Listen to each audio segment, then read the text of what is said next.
ভাই তুই যদি লাইফে সময়ের পিছনে যেতে পারতি কী করতি? কি সময় যদি পিছনে যেতে হতো কী করতি?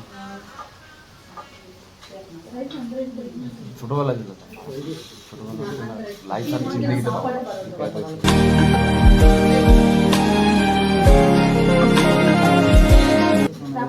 জিন্দগিতে পাবো। আচ্ছা অনিমিতা, তুমি যদি লাইফে পিছনে যেতে পারতে কোথায় যেতে যেতে?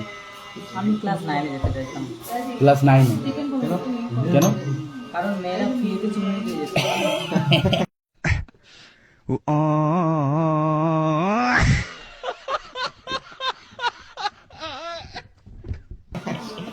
আকাশ, থাক ভাই, তুই ছোটবেলায় চলে গেলি, বাংলাদেশ চলে যাবি, তুই ছেড়ে দে ভাই। আমি কেমন ভিডিও বানাবো সেই দেখো। তোর আর কর